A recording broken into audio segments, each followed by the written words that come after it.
ಸೋಮಾರಿತನ ಒಂದು ದಿನದಲ್ಲಿ ಬಿಸ್ನೆಸ್ಗಳನ್ನ ನಾಶ ಮಾಡುವುದಿಲ್ಲ, ಆದರೆ ಪ್ರತಿದಿನ ಒಂದೊಂದೇ ಅವಕಾಶವನ್ನ ಕೊಲ್ಲುತ್ತಾ ಒಂದು ದಿನ ಬಿಸ್ನೆಸ್ ಅನ್ನ ಕೊಲ್ಲುತ್ತೆ. ನಮಸ್ಕಾರ, ನೀವು ನೋಡ್ತಾ ಇದ್ದೀರಾ ಸುಮನ್ ಟಿವಿ ಬಿಸ್ನೆಸ್. ನಾನು ನಿಮ್ಮ ಮಹೇಶ್ ಎಂ ದಂಡು.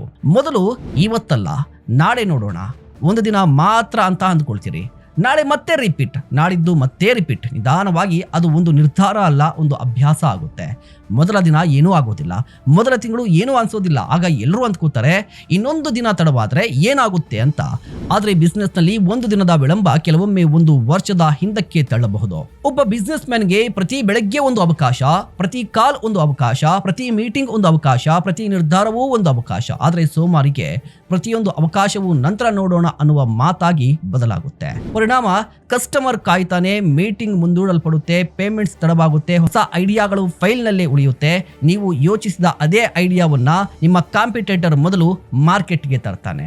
ಇದು ಇವತ್ತು ನಿಮಗೆ ಅರ್ಥ ಆಗೋದಿಲ್ಲ, ನಾಳೆಯೂ ಅರ್ಥ ಆಗೋದಿಲ್ಲ. ಯಾಕೆಂದ್ರೆ ಸೋಮಾರಿತನ ಸದ್ದಿಲ್ಲದೆ ಪ್ರತಿದಿನ ನಿಮ್ಮ ಸಮಯವನ್ನ, ನಿಮ್ಮ ಅವಕಾಶವನ್ನ, ನಿಮ್ಮ ಕನಸನ್ನ ಕದಿಯುತ್ತೆ.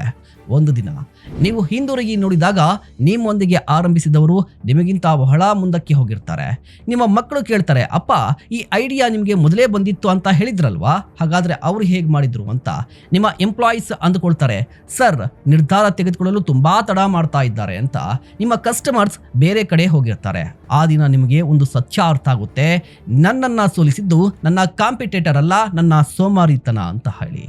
ನೆನ್ಪಿಟ್ಕೊಳ್ಳಿ, ಅದೃಷ್ಟಕ್ಕಾಗಿ ಕಾಯೋರು ಇತಿಹಾಸವನ್ನ ಬರೆಯೋದಿಲ್ಲ, ನಿರ್ಧಾರ ತೆಗೆದುಕೊಳ್ಳೋರೇ ಇತಿಹಾಸವನ್ನ ಸೃಷ್ಟಿಸ್ತಾರೆ. ದೊಡ್ಡ ಕಂಪನಿಗಳು ಪರ್ಫೆಕ್ಟ್ ಟೈಮ್ಗಾಗಿ ಕಾಯೋದಿಲ್ಲ, ಬದಲಾಗಿ ಸರಿಯಾದ ಆಕ್ಷನ್ ತೆಗೆದುಕೊಳ್ತವೆ. ಸೊ ಇವತ್ತೇ ಒಂದು ನಿರ್ಧಾರವನ್ನ ತೆಗೆದುಕೊಳ್ಳಿ. ನಾಳೆ ಎಂಬ ಪದವನ್ನ ನಿಮ್ಮ ಜೀವನದಿಂದ ತೆಗೆದುಹಾಕಿ. ಯಾಕಂದ್ರೆ ನಾಳೆಗಾಗಿ ಮುಂದೂಡಿದ ಕನಸುಗಳು ಯಾವತ್ತೂ ಕೂಡ ನನಸಾಗೋದಿಲ್ಲ. ಸೊ ನಿಮ್ಮ ಅಭಿಪ್ರಾಯ ಏನು, ಕಮೆಂಟ್ ಮಾಡಿ. ಇಂತಹ ಮತ್ತಷ್ಟು ಕಂಟೆಂಟ್ಗಾಗಿ ನೋಡ್ತಾ ಇರಿ ಸುಮನ್ ಟಿವಿ ಬಿಸ್ನೆಸ್.